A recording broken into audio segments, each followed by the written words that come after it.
واقعہ کربلا تاریخ کا دردناک واقعہ ہے۔ یہ اقتدار کی جنگ نہیں تھی، اقدار کی جنگ تھی۔ دو شخصیتوں کی لڑائی نہیں تھی، دو نظریات کا ٹکراؤ تھا۔ یہ حق اور باطل کا معرکہ تھا۔ یزید ظلم کا استعارہ ہے، حسین ابن علی امن کی علامت ہے۔ یزید جبر کا پتلا ہے، حسین صبر کا پیکر ہے۔ یزید اپنی بدطینت فطرت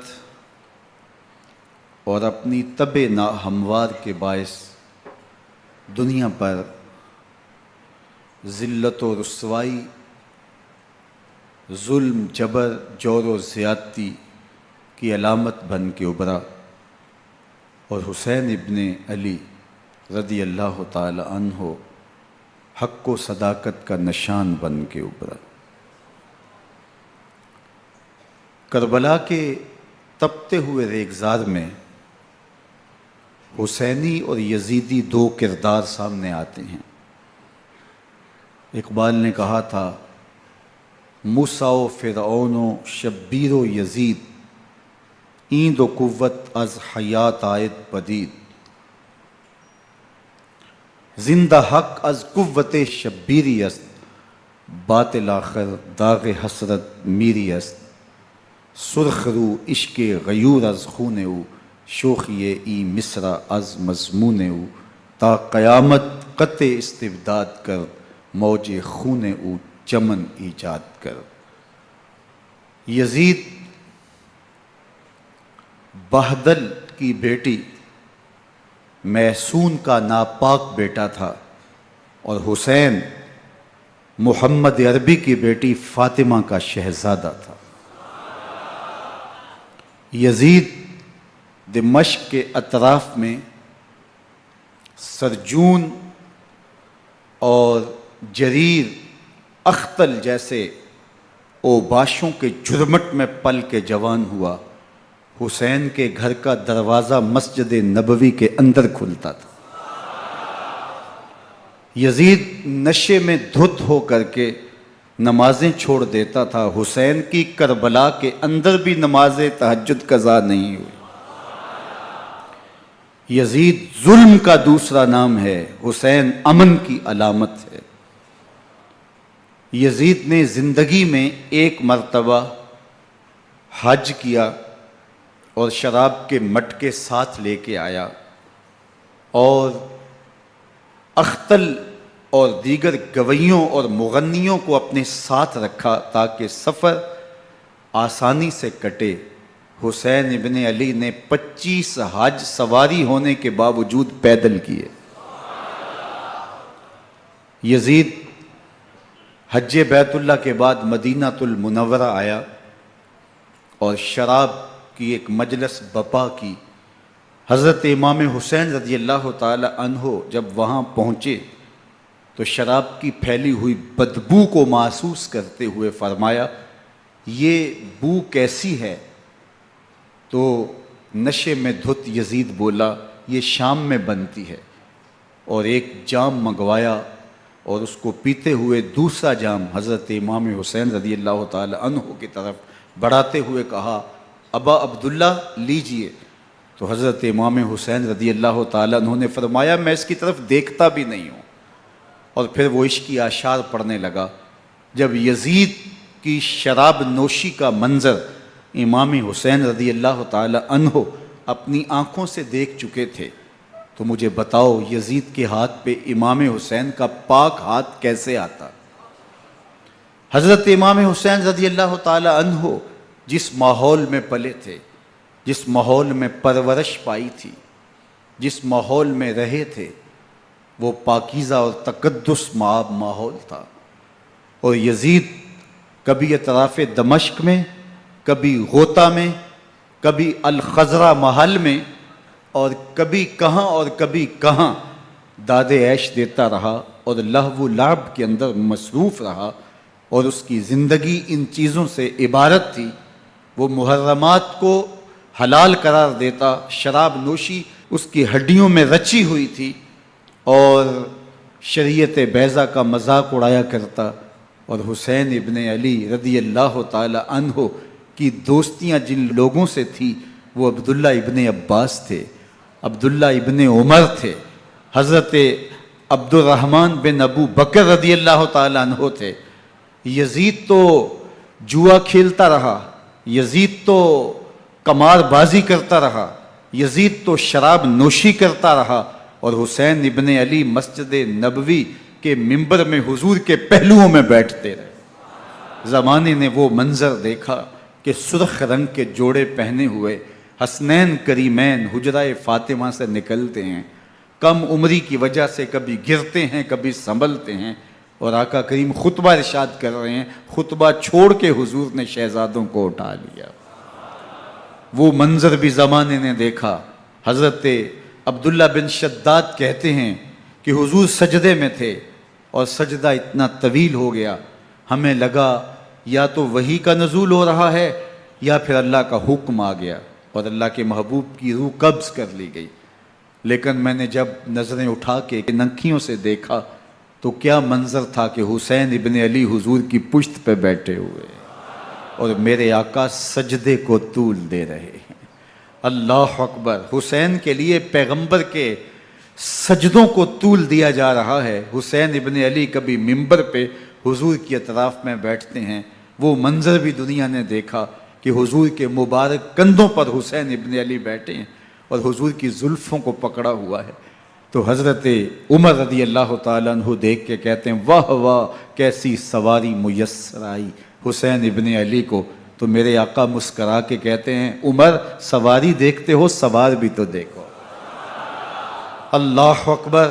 حضرت اسامہ بن زید بن حارثہ رضی اللہ تعالیٰ عنہ فرماتے ہیں رات کا ایک پہر گزر گیا اور مجھے حضور سے کوئی کام تھا، میں آقا کریم کی خدمت میں حاضر ہوا، در دولت پہ دستک دی، حضور تشریف لائے تو چادر اوڑی تھی، بکل کی ہوئی تھی میرے حضور نے، تو میں نے اپنی حاجت کہی تو حضور نے میری حاجت پوری کر دی۔ لیکن ایک منظر میں نے دیکھا کہ حضور نے جو چادر کی بکل فرمائی تھی اس کے اطراف میں پہلوؤں میں ابھار تھے جس طرح اندر کوئی ہو۔ مجھ سے نہ رہا گیا، میں نے پوچھ لیا، میں نے کہا بندہ نواز چادر کے اندر کیا ہے؟ فَكَشَفَهُ، تو حضور نے چادر کو کھول دیا۔ فَإِذَا الْحَسَنُ وَالْحُسَيْنُ عَلَىٰ وَرِكَيْهِ، تو کہتے ہیں میں نے اپنی آنکھوں سے دیکھا ایک پہلو سے امام حسین لپٹے ہوئے تھے، ایک پہلو سے امام حسن لپٹے ہوئے تھے۔ فرمایا یہ میرے بیٹے ہیں، یہ میری بیٹی کے بیٹے ہیں، اے اللہ میں ان سے پیار کرتا ہوں، تو بھی ان سے پیار کر، جو ان سے پیار کرے اس سے بھی پیار کر۔ ان کی محبت کا درس دیا، ان کے پیار کا سبق پڑھایا، کہا ان سے پیار کرنے والا میرے سے پیار کرنے والا ہے، ان سے بغض رکھنے والا میرے سے بغض رکھنے والا ہے۔ ان کی تکلیف حضور کو بے چین کر دیتی تھی۔ حضرت سیدہ فاطمہ الزہرا رضی اللہ تعالی عنہ کے گھر کے قریب سے گزرے تو حضرت امام حسین کے رونے کی آواز آ رہی تھی، تو آقا کریم علیہ السلام نے فرمایا کہ فاطمہ حسین کو چپ کرواؤ، الا تعلمی ان بقاءہ یوزینی، تو جانتی نہیں حسین کا رونا مجھے دکھ دیتا ہے۔ حسین ابن علی کو حضور رونے نہیں دیتے تھے، ان کو دکھی نہیں ہونے دیتے تھے، کیونکہ رسول اللہ صلی اللہ علیہ وسلم جانتے تھے کہ یہ کتنے دکھ سہے گا، کتنی تکلیفوں سے گزرے گا اور کتنے مصائب سہے گا۔ زمانے نے وہ گھڑیاں بھی دیکھیں کہ حضرت حذیفہ بن یمان رضی اللہ تعالیٰ عنہ فرماتے ہیں کہ میں حضور کی خدمت میں نماز مغرب کی ادائیگی کے لیے حاضر ہوا، اور میں نے یہ اجازت خاص طور پہ اپنی ماں سے اس شرط پہ لی تھی کہ امی آپ مجھے اجازت دیں، میں حضور کی خدمت میں حاضر ہوتا ہوں، مغرب کی نماز بھی ادا کروں گا اور پھر حضور سے عرض کروں گا حضور میرے لیے اور میری ماں کے لیے بخشش کی دعا کر دیجئے۔ ماں نے اس شرط پہ اجازت دے دی اور میں حضور کی خدمت میں آ گیا، نماز مغرب ادا کی، سلام پھرا تو میرے دل میں آرزو تھی میں حضور سے عرض کروں حضور میرے لیے اور میری ماں کے لیے مغفرت کی بخشش کی دعا کر دیں، لیکن حضور عبادات میں ذکر میں نوافل میں ایسے مشغول ہوئے کہ میں آرزو رکھنے کے باوجود بھی عرض نہ کر سکا۔ خیر نماز عشاء کا وقت ہوا، اذان پکاری گئی، حضور مصلی پہ آئے، نماز پڑھی، سلام پھرا، تو میرے دل میں پھر خیال آیا کہ ماں سے ایک نماز کی چھٹی لی تھی، نمازیں بھی 2 ہو گئیں، ماں نے جاتے پوچھنا ہے حضور سے میرے لیے اور اپنے لیے مغفرت کی، بخشش کی دعا کروائی تھی، تو کیا جواب دوں گا؟ اور حضور اٹھے اور کاشانہ اقدس کی طرف چل دیے۔ اب میرے دل میں یہ خیال رہ کے آ رہا تھا کہ ماں کو کیا جواب دوں گا، میں تو حضور سے بخشش و مغفرت کی دعا کروا ہی نہیں سکا۔ جب حضور چل پڑے تو غیر ارادی طور پہ میں بھی حضور کے پیچھے چل پڑا۔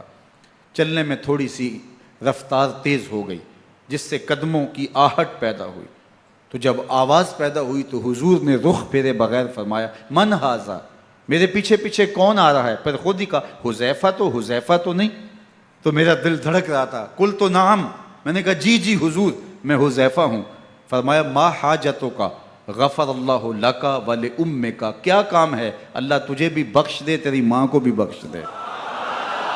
اب جو کام تھا وہ جنبش لب سے پہلے ہی ہو گیا، یہاں تو لفظوں کا سہارا بھی نہیں لینا پڑتا، وہ بند لبوں کی بولیاں بھی سنتے ہیں۔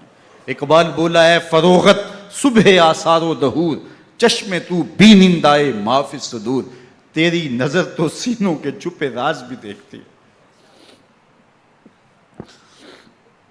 تو کہا ما حاجتوں کا غفر اللہ لک ولامک، اللہ تجھے بخش دے، تیری ماں کی بھی مغفرت کر دے، کیا کام ہے؟ اب جو کام تھا وہ تو ہو گیا۔ تو میرے حضور نے ارشاد فرمایا حذیفہ سنو، ابھی ایک فرشتہ آیا ہے جو اس سے قبل دھرتی پر پہلے کبھی نہیں آیا، آج پہلی مرتبہ اللہ سے اجازت لے کے 2 کام کرنے آیا ہے، ایک تو مجھے سلام کرنے آیا ہے اور دوسرا خوشخبری دینے آیا ہے کہ آپ کی بیٹی فاطمہ جنتی عورتوں کی سردار ہے اور حسن اور حسین جنتی جوانوں کے سردار۔ ایک طرف یزید ناپاک میسون کا پلیت بیٹا، اور ایک طرف محمد عربی کا نواسا، فاطمہ کے دودھ کا اثر، علی المرتضیٰ کے خون کی تاثیر، رسول اللہ صلی اللہ علیہ وسلم کے کندھوں پہ بیٹھنے والا۔ ایک دن حضور نے امام حسین رضی اللہ تعالیٰ عنہ کے ہاتھ پکڑ لیے اور ان کے پاؤں اپنے پاؤں پہ رکھے اور پھر فرمایا بیٹے آگے بڑھو، اور ان کے پاؤں حضور کی پنڈلیوں پہ آئے، پھر کہا بیٹے اور آگے بڑھو، حتیٰ کہ ان کے پاؤں حضور کی رانوں پہ آئے، پھر فرمایا بیٹا اور آگے بڑھو، تو ان کے پاؤں حضور کے مبارک بطن اقدس پہ آئے، پھر بازوؤں کو کھینچ کے اپنے قریب کیا اور حسین ابن علی کے منہ میں اپنی زبان رکھ دی، اور وہ اس طرح چوس رہے تھے جس طرح کھجور چوسی جاتی ہے۔ تو اللہ کے محبوب علیہ السلام نے حسین ابن علی کو اپنی زبان کا لعاب دہن دے کر کے، وہ شیر رحمت دے کر کے، وہ کوثر و تسلیم سے پاکیزہ تر آب رحمت عطا کر کے ان کی ہمیشہ کے لیے پیاس بجھا دی، تاکہ کل کربلا کے تپتے ہوئے ریگزار میں حسین ابن علی کو پیاس کی شدت تنگ نہ کرے اور پائے استقلال میں لغزش نہ آنے پائے۔ ان نازوں سے پالے ہوئے حسین کو، ان محبتوں سے پالے ہوئے حسین ابن علی کو امتحان بھی اتنے بڑے درپیش تھے۔ یاری تیری سونا پر ازمیشاں تیریاں اگ، سونا پرکھیا جامدہ ہے نال اگاں دے لگ۔ جتنا بڑا شخص ہوتا ہے اتنی آزمائشیں بھی بڑی ہوتی ہیں۔ پیغمبر رحمت کی آغوش میں کھیلنے والا، حجرہ فاطمہ کا جانشین، مصلی رسول کا وارث، منبر رسول صلی اللہ علیہ وآلہ وسلم پر حضور کے مبارک پہلو اور گود میں بیٹھنے والا حسین، حضور کی زبان چوسنے والا حسین، حضور کے کندھوں پہ سواری کرنے والا حسین، آقا کریم علیہ الصلوۃ والسلام کے مبارک سجدے کی حالت کے اندر حضور کی پشت پہ کھیلنے والا حسین، جس حسین کا دروازہ مسجد نبوی کے اندر کھلتا تھا اور یزید کی کرتوتوں کے چشم دید گواہ تھے۔ یزید جب تخت نشین ہوتا ہے تو اسے یہ فکر ہوتی ہے کہ امام حسین، عبداللہ بن زبیر، عبداللہ بن عمر، عبداللہ ابن عباس یہ میری بیعت کریں۔ اور وہ ولید بن عقبہ کو لکھتا ہے کہ ہر صورت میں ان کی بیعت لو، اور اگر بیعت نہ دیں تو سختی کرو۔ حضرت امام حسین رضی اللہ تعالی عنہ کو بلاوا آتا ہے کہ آپ کو دارالامارت میں گورنر ہاؤس میں بلایا جا رہا ہے، ولید بن عقبہ کا پیغام آپ کو پہنچتا ہے۔ آپ اس وقت فرماتے ہیں کہ اس وقت جو پیغام پہنچا ہے وہ کسی خطرے سے خالی نہیں ہے، تو کچھ سواروں کو ساتھ لیا، کہا تم دارالامارت کے باہر کھڑے رہنا، اگر میری آواز بلند ہوئی تو اندر آ جانا، ورنہ تم انتظار کرنا۔ آپ اندر گئے۔ ولید بن عقبہ نے مروان کو بھی بلایا تھا۔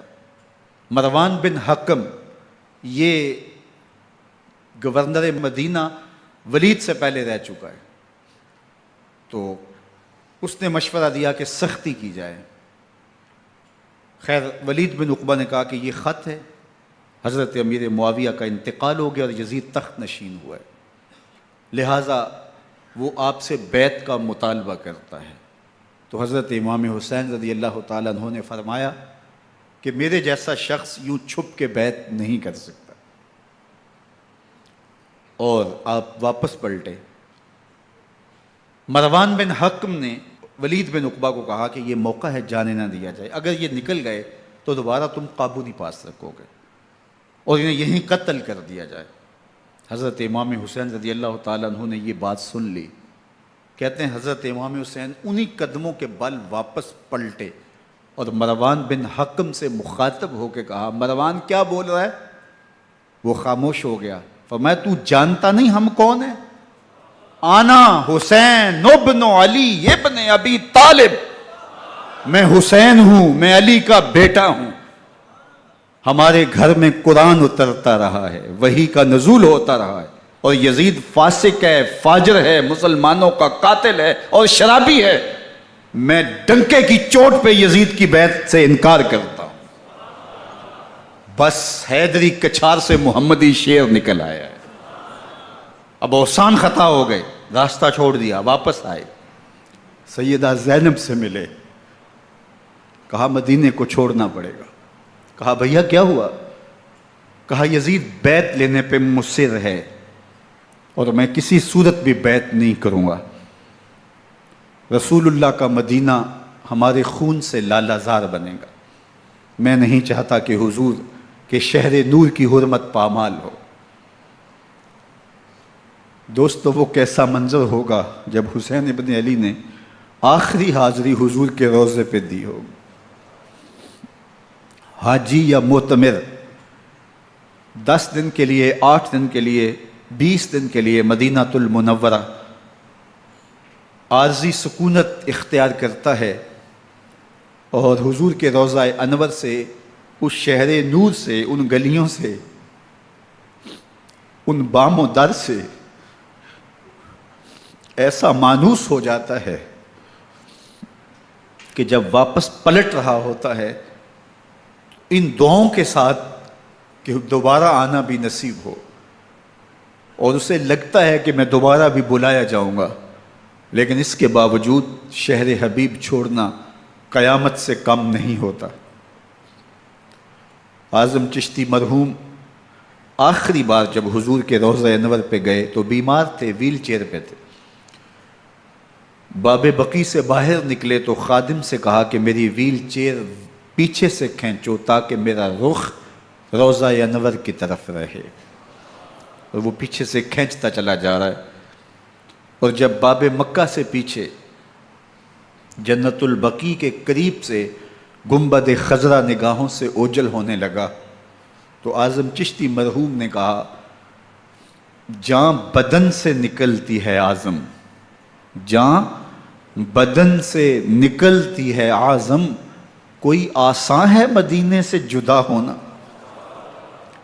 کوئی آسان ہے مدینے سے جدا ہونا۔ یہ اس شخص کی کہانی ہے جو 10 دن، 5 دن، مہینہ، 2 ماہ وہاں رہتا ہے، اور پھر اس شہر کو چھوڑ کے آنا اس کے لیے آسان نہیں ہوتا۔ اور مجھے بتاؤ کہ حسین جو پیدا مدینے میں ہوا، جس کے گھر کا دروازہ مسجد نبوی کے اندر کھلتا تھا، جو مسجد نبوی کے اندر پرورش پا کے جوان ہوتا ہے اور مدینے کی گلیوں میں کھیلتا رہا، اس حسین ابن علی کے لیے مدینہ چھوڑنا، اور پھر وہ اس بات کا علم اور شعور رکھتے تھے کہ یہ آخری بار حضور کے در پہ حاضری ہے، دوبارہ اس شہر نور میں نہیں آ سکوں گا، تو کیا قیامت ہوگی اور کیا منظر ہوگا۔ محمد بن حنفیہ کے علاوہ خاندان نبوت کے جتنے لوگ تھے ان سب نے شہر مدینہ کو الوداع کہا، اور رات کے موقع میں مدینہ المنورہ کو، مسجد نبوی کو چھوڑ کر کے مکہ کی جانب عازم سفر ہوئے۔ 3 شعبان المعظم کو مکہ المکرمہ پہنچتے ہیں، ادھر کوفیوں کے خطوط آنے شروع ہو جاتے ہیں۔ حضرت امام حسین رضی اللہ تعالیٰ عنہ مسلم بن عقیل رضی اللہ تعالیٰ عنہ کو صورتحال معلوم کرنے کے لیے بھیج دیتے ہیں۔ 40,000 کوفی آپ کے ہاتھ پہ بیعت کر لیتے ہیں۔ ادھر 25 پیدل حج کرنے والے حضرت امام حسین 8 ذی الحج کو احرام باندھتے ہیں، لیکن آپ کو پتہ چلتا ہے کہ حاجیوں کے روپ میں قاتل چھپا دیے گئے، تو آپ اس احرام کو حج کی بجائے عمرے میں بدلتے ہیں اور کوفے کی جانب عازم سفر ہوتے ہیں۔ کائنات والو، ذرا سینے پہ ہاتھ رکھ کے دیکھو کہ یہ کتنا مشکل مرحلہ تھا۔ اس دین کی آبرو کو بچانے کے لیے حضرت امام حسین رضی اللہ تعالیٰ عنہ نے کتنا بڑا قدم اٹھایا۔ آپ کے بہی خواہ، دوست، احباب عبداللہ بن عمر یہ سارے روکتے ہیں۔ عبداللہ بن عباس کہتے ہیں حضرت نہ جائیے، الکوفی لا یوفی، کوفی کبھی وفا نہیں کرتے، آپ کے والد کو وہاں شہید کیا گیا، لیکن آپ ایک فرض کو نبھانے جا رہے ہیں۔ میرے غم گسارو، میرے مہربانوں، نہ روکو مجھ کو جانے دو، مجھے نانے کے دی کی ڈوبتی کشتی بچانے دو، میں جاتا ہوں کہ دنیا پر وفا کا نام رہ جائے، میں رہوں نہ رہوں پر عظمت اسلام رہ جائے۔ میں نہیں جاتا تو نبی کے گھر کی آن جاتی ہے، میں نہیں جاتا تو نبی کے گھر کی آن جاتی ہے، تمہارا دین جاتا ہے، میری غیرت ایمان جاتی ہے۔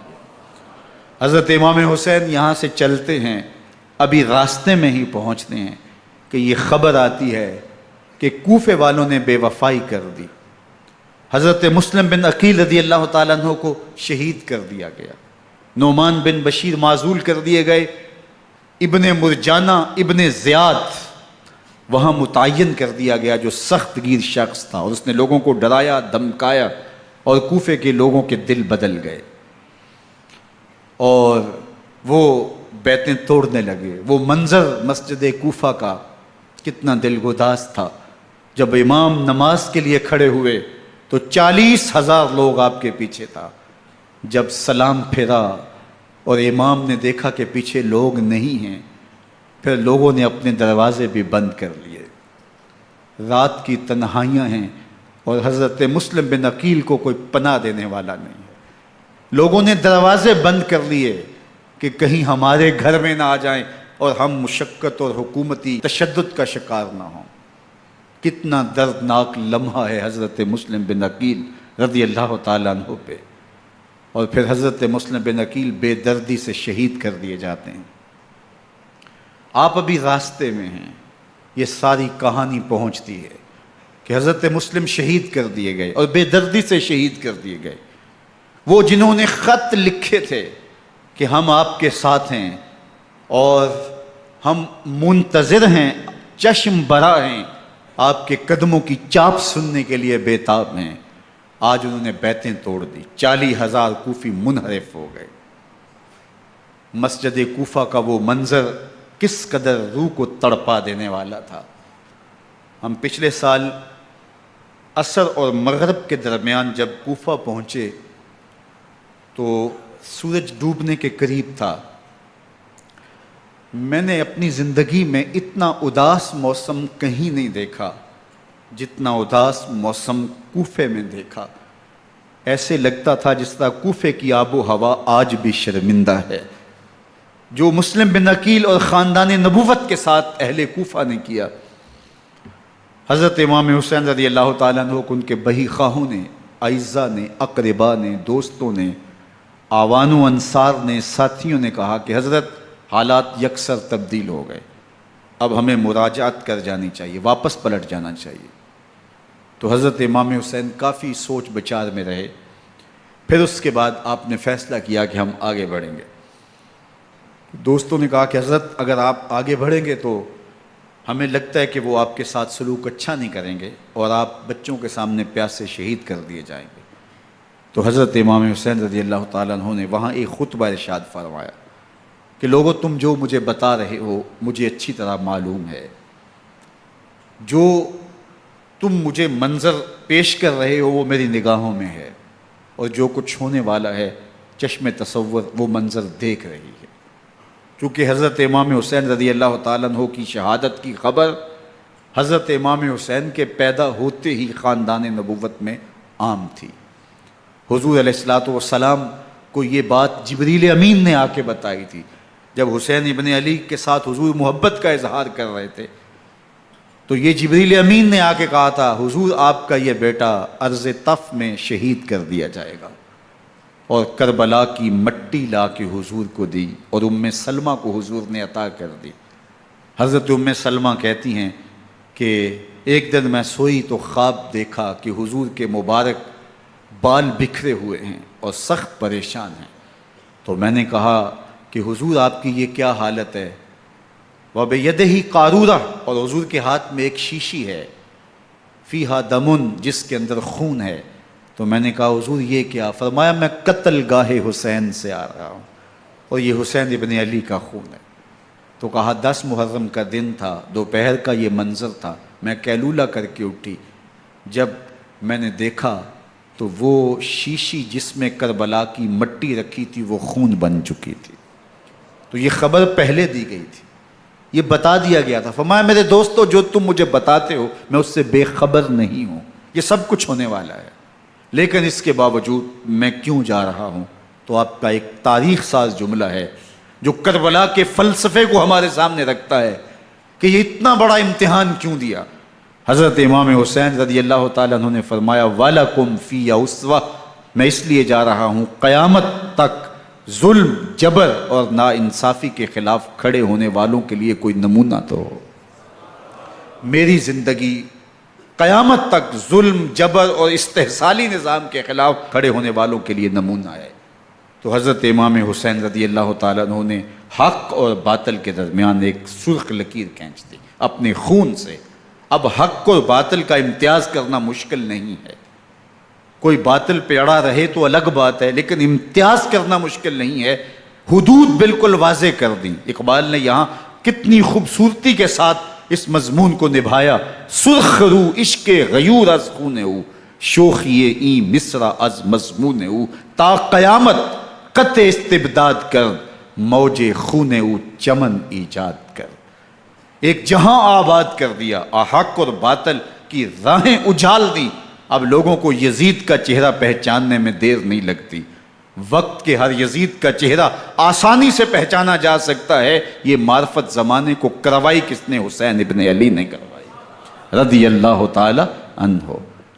تو حضرت امام حسین نے فرمایا کہ جو میرے ساتھ ہونے والا ہے میں اچھی طرح جانتا ہوں، لیکن میں اس کے باوجود آگے بڑھوں گا۔ پھر بڑھے اور کربلا میں جا کے خیمہ زن ہو گئے۔ 7 محرم کو پانی بند کر دیا گیا، پانی بند ہوا تو کھانا بھی میسر نہیں تھا، لیکن ذکر پانی کا ہوتا ہے اس لیے کہ کھانے کے بغیر انسان کئی دن کاٹ لیتا ہے، لیکن پانی کے بغیر گزر نہیں ہوتی۔ تو فرات کی نہر سامنے اپنی موجوں کے ساتھ چمک رہی ہے، لیکن ایک قطرہ آب بھی آل رسول کو نہیں دیا جا رہا۔ کائنات کے اندر ایسے انوکھے امتحان بھی ہوتے ہیں۔ وارث ہوں ساقی کوثر کے، مالک ہوں حوض کوثر کے، اور بیٹے ہوں ساقی کوثر کے، اور آج ایک بوند پانی کی بھی میسر نہ ہو۔ صبر کا امتحان ہے، عزیمت کا امتحان ہے۔ حضرت امام حسین رضی اللہ تعالیٰ عنہ خیمہ زن ہو گئے، 3 دن تک پانی بند رہتا ہے۔ 9 محرم کو رات کی تنہائی میں حملہ آور ہونا چاہتے ہیں، لیکن آپ نے کہا کہ ہمیں اللہ کے حضور عبادت اور ذکر کے لیے وقت دیا جائے۔ ساری رات ذکر میں گزرتی ہے، عبادات میں گزرتی ہیں۔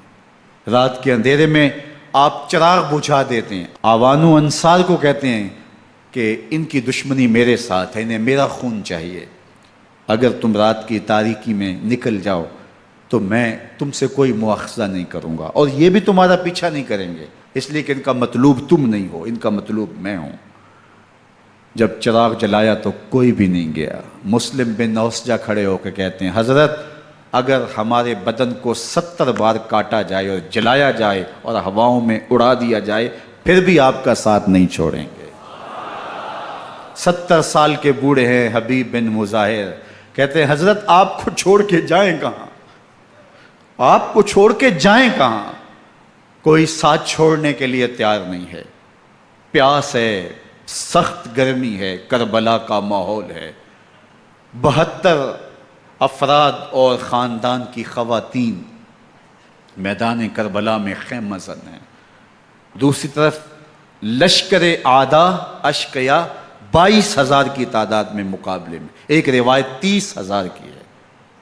ان صرف 72 پیاسے لوگوں کے لیے اتنے لوگوں کو جمع کرنے کا مقصد خوف زدہ کرنا تھا۔ شرط ہے کہ یزید کی بیعت کر لیں، محاصرے توڑ دیں گے، پانی دستیاب ہوگا، اعزاز و اکرام سے نوازا جائے گا، خزانوں کے منہ کھول دیے جائیں گے۔ لیکن حسین ابن علی کہتے تھے سب کچھ لٹ جائے گا، باطل کے ہاتھ پہ ہاتھ نہیں رکھوں گا۔ اللہ اکبر۔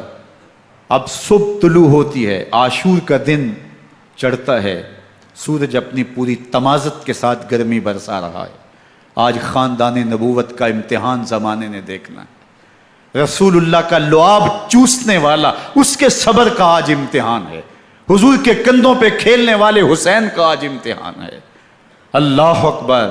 حسین ابن علی تمام حجت کرتے ہیں میں نے تمہارا کچھ نہیں بگاڑا، میں نے کسی کا خون نہیں کیا، میں نے کوئی زیادتی نہیں کی، تم کیوں میرے قتل کے در پہ ہو؟ تم جانتے نہیں میں کون ہوں؟ میں تمہارے نبی کا نواسا ہوں، رسول اللہ صلی اللہ علیہ وآلہ وسلم کے کندھوں پہ کھیلتا رہا ہوں، حضور کا لعاب چوستا رہا ہوں، اور میں بوسہ گاہ رسول صلی اللہ علیہ وآلہ وسلم ہوں۔ لیکن ان اشقیاء کے دل پر کوئی چیز اثر انداز نہیں ہوتی۔ ایک ہور ہے، اللہ اس کے دل میں نرمی ڈالتا ہے۔ پہلے تو امام حسین کو گھیر کے لے کر کے آتا ہے، لیکن بعد میں وہ قافلہ یزید سے قافلہ حسین کی طرف آ جاتا ہے۔ امام حسین فرماتے ہیں تو دنیا میں بھی ہور ہے، آخرت میں بھی ہور ہے، آزادی مل جاتی ہے۔ باقی 22,000 کا لشکر جرار امام حسین کے قتل کے در پہ ہے۔ پھر تاریخ نے خاندان نبوت کا وہ انوکھا امتحان دیکھا۔ حضرت امام حسین کے بچے بالخصوص خواتین پیاس کی شدت میں حلق خشک ہیں۔ حضرت سکینہ تڑپ کے اپنے باپ سے کہتی ہیں کہ مجھے 6 ماہ کے لیے اصغر کی پیاس نہیں دیکھی جا رہی۔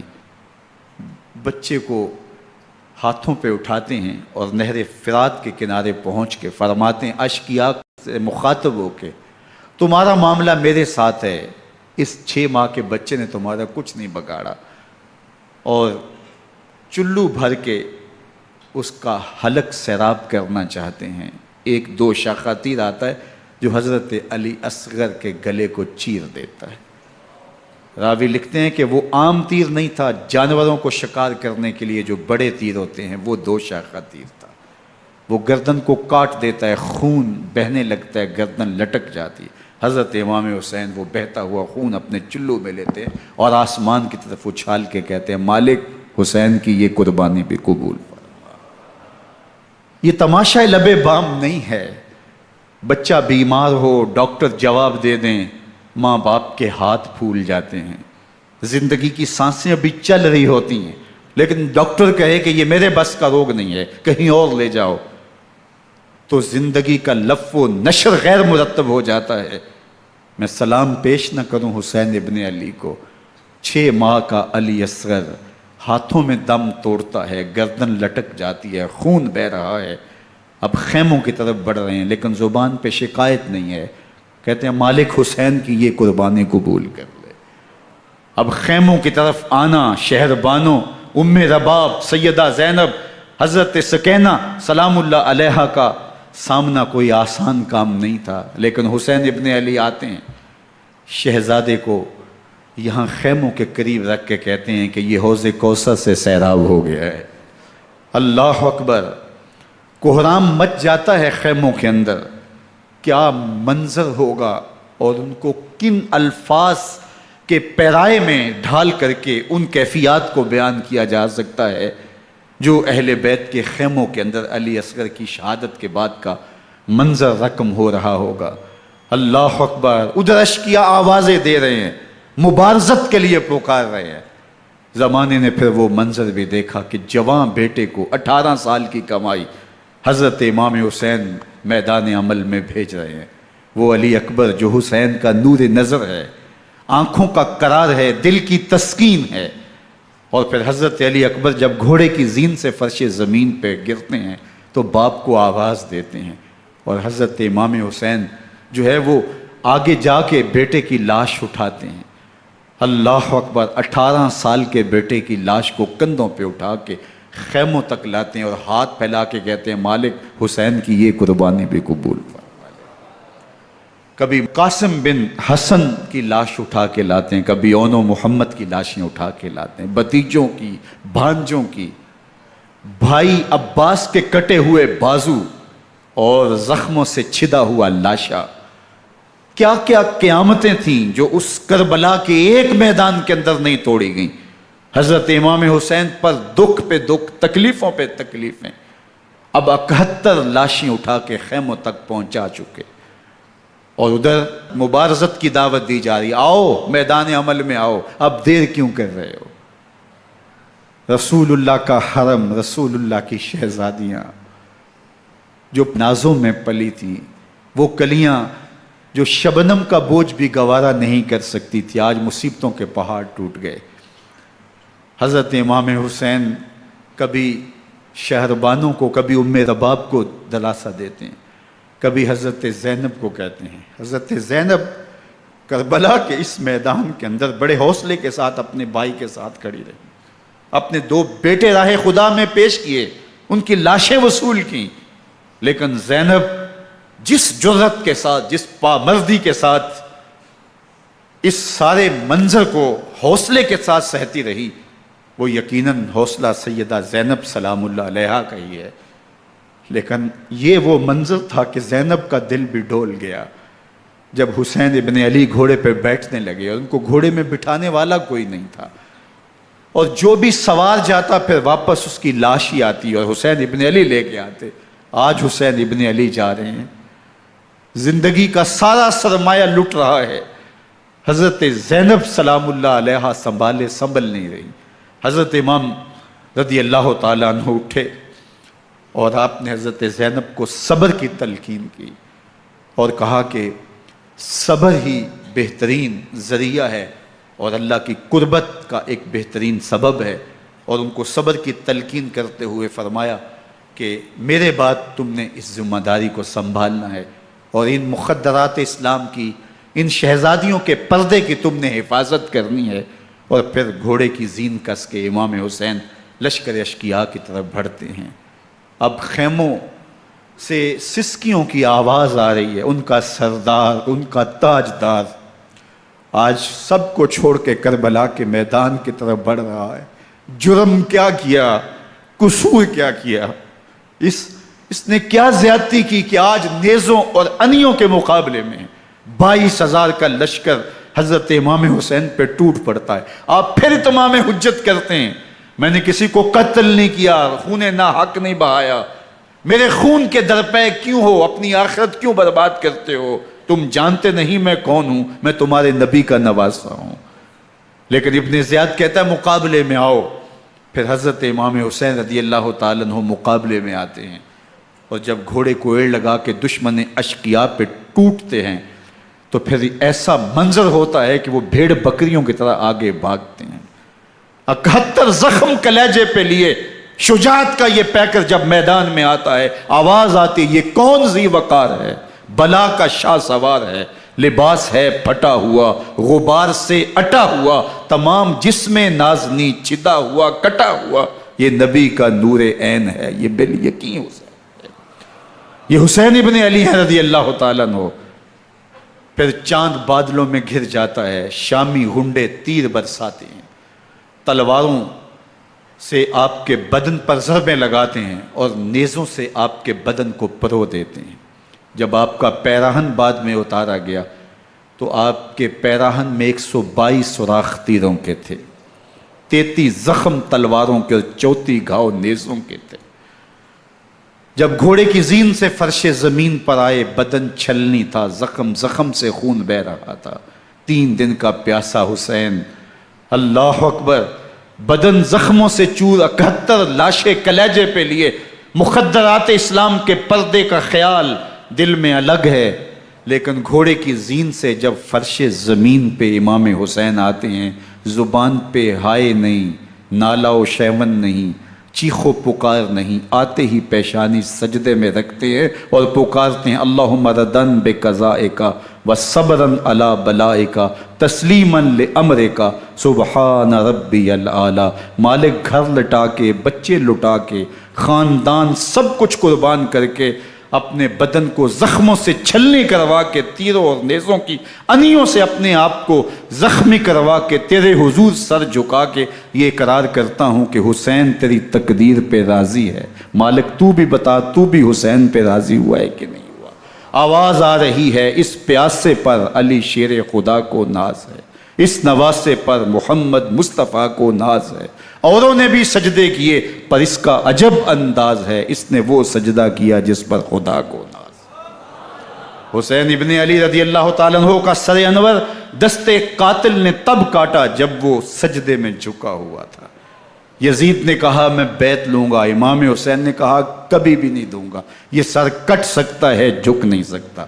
سر کاٹ کے نیزے کی نوک پہ چڑھا دیا گیا اور یہ اس بات کا اعلان تھا کہ ہم جیت گئے اور حسینی ہار گئے، اور لشکر یزید میں غوغا مچ گیا، نقارے بجنے لگے کہ ہم جیت گئے، دیکھو امام حسین شہید کر دیے گئے، اور سر کاٹ کے نیزے کی نوک پہ چڑھایا گیا۔ لیکن لشکر یزید سے ہی آواز آئی یہ کیسا سر ہے جو کٹ کے بھی سر بلندی ہے، کٹ گیا ہے پھر بھی اونچا ہے، اللہ اکبر، یہ سر سجدے میں کٹا ہے، رب کے حضور عبادت کی حالت میں کٹا ہے، حسین آج بھی سجدے میں ہے، اللہ اکبر، حسین آج بھی سجدے میں ہے، بلکہ کٹے ہوئے سر کا رخ زمین کی جانب تھا اور کٹی گردن آسمان کی طرف، یوں نیزے پہ پرویا گیا، اللہ اکبر۔ ایک شاعر نے نقشہ کھینچا، بآنکھ سر نیزے پہ اور سوئے زمین ہے روح، یعنی سجدہ ثانی کی ہے آرزو۔ رکعت کے 2 سجدے ہوتے ہیں، ابھی ایک سجدہ ہوا تھا کہ دست قاتل نے سر کاٹ دیا، کہا حسین کی پیشانی میں دوسرے سجدے کی تمنا مچل رہی ہے۔ یہ تھا حسین ابن علی کا سجدہ، ساری زندگی رب کے حضور سجدہ قضا نہیں ہونے دیا۔ آج پانی نہیں ہے، اللہ اکبر، آج تیمم کر لیتے ہیں، آج اپنے خون کو اوڑھ کر کے حسین نے اپنی پیشانی اپنے مالک کے حضور جھکا کر کے عظیمت کی وہ انوکھی داستان رقم کر دی کہ صدیاں گزرنے کے باوجود بھی ان کی یادوں کے چراغ روشن ہیں۔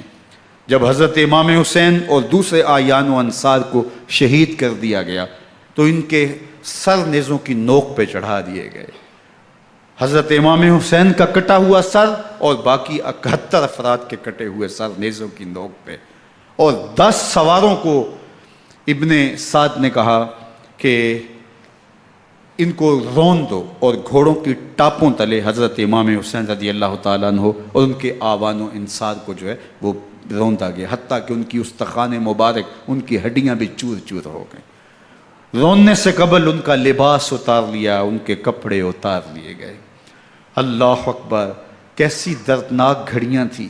یزید کا صرف یہی بد کرداری کا مرحلہ نہیں تھا، اس کربلا کے صحرا کے اندر یزید نے جس طرح امام حسین رضی اللہ تعالیٰ عنہ کو شہید کیا اور حضرت امام حسین کے خاندان کو شہید کیا، جب مدینہ المنورہ پر یزید نے مسلم بن عقبہ کو مقرر کیا، جس کو بزرگوں نے مصرب بن عقبہ کہا ہے، تو اس کو کہا 3 دن تک مدینے کا حرم تمہارے لیے حلال ہوگا، جو چاہو تم کرنا، اور شامی فوجوں کو اجازت ہوگی۔ تو وہاں بھی انہوں نے 10,000 تابعین اور 700 صحابہ کو شہید کیا۔ حضرت ابو سعید خدری رضی اللہ تعالیٰ عنہ گھر سے باہر نکلے، کافی بوڑھے ہو چکے تھے، تو انہوں نے حضرت ابو سعید خدری کو پکڑ لیا، کہا تم کون ہو؟ کہا مجھے ابو سعید خدری کہتے ہیں۔ تو کہا ہاں تمہارا نام سنا ہے، اور داڑھی سے پکڑ کے کھینچا اور کہا کہ ہے تمہارے پاس جو ہمیں دو؟ تو کہا کہ میرے پاس تو کچھ بھی نہیں، میں تو فقیر آدمی ہوں۔ تو ان کے گھر ان کو لے گئے، تو 2 کبوتر رکھے تھے حضرت ابو سعید خدری نے، تو وہ کبوتر لوٹ کے لے گئے۔ اللہ اکبر۔ حضرت ابن سنان رضی اللہ تعالیٰ عنہ کو، جو حضور کے علم بردار تھے فتح مکہ کے دن، ان کو ستو پہلے پلائے اور پھر ان کی گردن کاٹی گئی، اور کہا یہ ہے وہ ستو جو تم زندگی میں آخری بار پیو گے۔ ایک گھر میں داخل ہوئی شامی فوج، تو ایک خاتون کے ابھی بچہ پیدا ہوا تھا، اور قابلہ نے، دائیا نے، وہ بچہ ماں کی چھاتی پہ لٹایا، اور وہ ماں کا پہلا دودھ پی رہا تھا۔ تو یہ جا کے کہنے لگے نکالو تمہارے پاس جو کچھ ہے۔ تو اس خاتون نے کہا تم جانتے ہو یہ بچہ کون ہے؟ تو انہوں نے کہا ہم نہیں جانتے۔ کہا یہ حضرت ابن ابی کبشہ انماری رضی اللہ تعالیٰ عنہ کا بچہ ہے، اور یہ وہ صحابی ہیں کہ جو بیت الشجرہ کے موقع پہ حضور کے ہاتھ پہ بیعت کرتے ہیں۔ انہوں نے اس چیز کا لحاظ نہ کیا کہ جو کچھ ہے وہ ہمیں دو، ورنہ تیرے بچے کو نہیں چھوڑیں گے۔ تو ماں بچے سے مخاطب ہو کے کہتی ہے، ابھی بچہ پیدا ہوا ہے اور ماں سے پہلا دودھ پی رہا ہے، کہ بیٹے اگر میرے پاس کچھ ہوتا، وہ قیمتی سے قیمتی چیز بھی ہوتی، تیری جان کے لیے قربان کرتی، لیکن اس وقت میرے پاس کچھ ہے نہیں۔ تو ایک شکی آگے بڑھا اور بچے کو ایک ٹانگ سے پکڑ کے کھینچ کے دیوار کے ساتھ پٹک کے مارا، جس سے دماغ کا بھیجا نکل گیا۔ کیا کیا زیادتیاں نہیں کی۔ 700 صحابہ حرہ کے واقعہ میں شہید کیے یزید نے، اور 10,000 تابعین شہید کیے۔ مسجد نبوی میں ممبر رسول کے ساتھ گھوڑے باندھے، اور وہ ممبر رسول اور مصلی رسول کے قریب لید کرتے رہے۔ حضرت سعید عبد المسیب فرماتے ہیں میں نابینا تھا اور حضور کے روضہ انور کے پاس بیٹھا تھا، اور یزید کے سپاہی آتے، جو بھی مسجد میں نظر آتا پکڑ کے لے جاتے، مجھے نابینا سمجھ کے چھوڑ دیتے، لیکن میں پریشان تھا کہ ظہر کا وقت ہوگا، عصر کا وقت ہوگا، مغرب عشاء کا وقت ہوگا، نہ اذان، نہ اقامت، نہ جماعت، تو کیسے مجھے پتہ چلے گا کہ نماز کا وقت ہو گیا، اور کیسی میری نمازوں کا کیا بنے گا؟ میں اس فکر میں بیٹھا تھا۔ لم ازل اسمع الاذان والاقامت من قبر رسول اللہ صلی اللہ علیہ وآلہ وسلم۔ فرماتے ہیں جب بھی پھر نماز کا وقت آیا، گنبد خضرا سے اذان کی بھی آواز آئی، اقامت کی بھی آواز آئی۔ 3 دن تک مسجد نبوی کے اندر گھوڑے بندے رہے، اور مدینہ کی حرمت پامال کی۔ مدینہ کے گھروں کے اندر یہ بدکماش داخل ہوئے، اور جو بدکاریاں انہوں نے کی کلیجہ منہ کو آتا ہے۔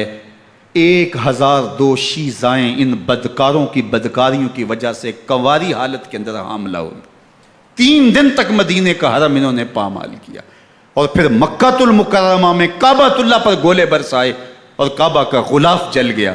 وہ تو یزید مر گیا، اور حضرت عبداللہ ابن زبیر رضی اللہ تعالیٰ عنہ نے اپنی خلافت کا اعلان کیا۔ یزید کے یہ کرتوت تھے، ادھر اہل مدینہ کو ستایا، ادھر اہل مکہ کو ستایا، اور رسول اللہ صلی اللہ علیہ وسلم کے خانوادے کی بے حرمتی اور توہین کی۔ نہ صرف انہیں قتل کیا گیا، ان کی لاشوں پہ گھوڑے دوڑائے۔ ابن سعد اور شمر جو ہے وہ خیموں میں داخل ہوا، اور مخدرات اسلام کی چادریں چھیننے کی کوشش کی۔ حضرت زینب سلام اللہ علیہ نے مخاطب ہو کے کہا ہمارے چہرے کے رکھوالے چلے گئے ہیں، ظالم تو خیال نہیں کرتا ہم رسول اللہ کی بیٹیاں ہیں۔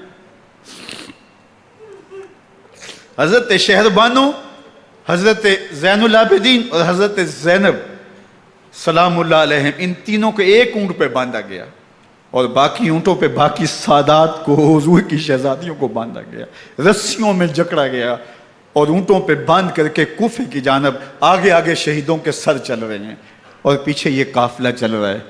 اور جب یہ قافلہ وہاں سے گزرا جہاں لاشیں پڑی تھیں، امام زین العابدین 14 سال کے تھے اور بیمار تھے، اور ان کا حوصلہ نہ ہوا، وہاں غشی ان کے اوپر آنے لگی، اور وہ منظر ابن کثیر نے، باقی لوگوں سب نے لکھا ہے کہ پھر جب ان کی یہ حالت ہوئی تو پھر سیدہ زینب سلام اللہ علیہ، جنہوں نے ابھی تک بڑے حوصلے کے ساتھ ساری مشکلات کا مقابلہ کیا تھا، اب ان کے بندھن ٹوٹ گئے اور آنکھوں سے آنسو بہنے لگے، اور سیدہ زینب نے امام حسین رضی اللہ تعالیٰ عنہ کی لاش پہ کھڑے ہو کے، اور وہ روندی ہوئی لاش، ٹوٹی ہوئی ہڈیاں، اور وہ برینا بدن، کٹا ہوا سر نیزے کی نوک پہ، اور لاش یہ پڑی ہے، تو حضرت سیدہ زینب نے مدینے کی طرف منہ کر کے جو ہے وہ حضور سے فریاد کی، یا محمد آہو، یا محمد آہو، ھذا حسین بالآراء مزمل بالدماء، یا محمد آہو بناتوں کا سبایا۔ یا رسول اللہ، اے پیارے آقا، یا جد آہو، اے ہمارے نانا محترم، یہ دیکھیے آپ کا حسین پڑا ہوا ہے، بدن سے کپڑے اتار لیے گئے، خاک ہوائیں اڑا رہی ہیں، اور اس کے اوپر چادر جو ہے وہ مٹی کی پڑ گئی ہے۔ حضور آپ کی اولاد کاٹ دی گئی، اور پھر کہا بناتوں کا سبایا، حضور دیکھیے آپ کی بیٹیوں کے ہاتھ باندھ دیے گئے ہیں، اونٹوں پہ کس دیا گیا ہے، سر شہیدہ آگے آگے چل رہے ہیں، اور حضرت سیدنا امام حسین کا آگے آگے سر ہے۔ راستے کے اندر ایک جگہ آئی، رات گزری اور ان کو اتارا گیا۔ رات کا موقع تھا، ایک خاتون آئی اور اس نے کوئی کھانا پیش کیا ان کو، اور کہا کہ میں کسی زمانے میں حضرت سیدہ فاطمہ تو زہرا کی نوکری کیا کرتی تھی، ان کی لونڈی تھی، ان کی کنیز تھی، اور آج مجھے پتہ چلا کہ آپ لوگ گزر رہے ہیں، تو میں نے کہا کہ میں اپنی مخدومہ کے خاندان کی خدمت کروں۔ اور پھر اس نے کہا کہ اس وقت سیدہ کی گود میں ایک 6-7 ماہ کی بچی تھی جس کو زینب کہا کرتے تھے، تو سیدہ زینب نے کہا کہ اماں اگر پہچانتی ہو تو وہ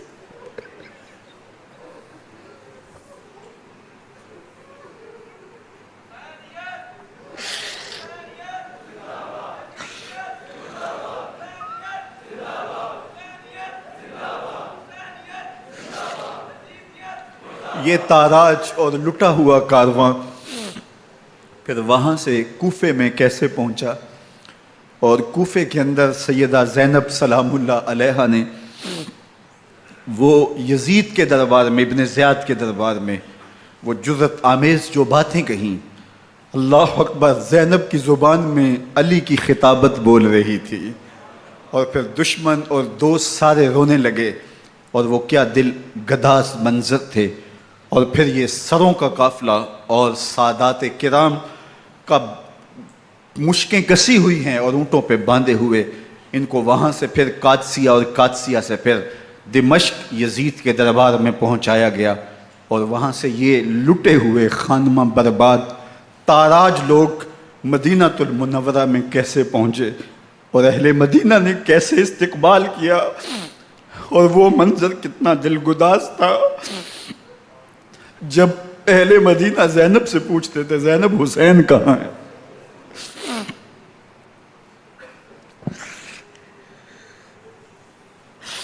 بے مروت بے وفا تیرا بھی کیا افسانہ ہے، جس نے اپنی ہی شمع کو گل کیا تو وہ پروانہ ہے۔ اپنے پیغمبر کے شہزادوں کو اور اپنے پیغمبر کی شہزادیوں کو جو دکھ اس امت نے دیے، یہ کائنات کی ایک انوکھی داستان ہے۔